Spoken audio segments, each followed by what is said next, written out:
فریده اینقدر نگران نباش. هوش و حواست سر جاش باشه.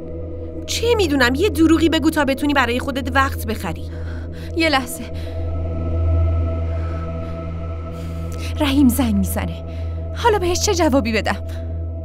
بعدم باهات حرف میزنم.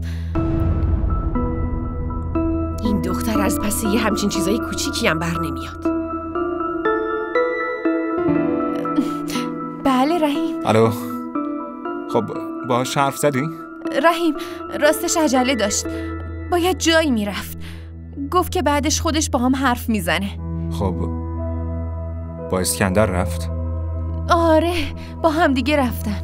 فرید خوب گوش کن. وقتی اومدی میخوام بشنوم که تصمیم جانانو عوض کردی، نه اینکه بازم اوضاع رو بدتر کردی و حالا باید درستش کنی. اصلا نگران نباش رحیم، من همه چی رو درست میکنم. فعلا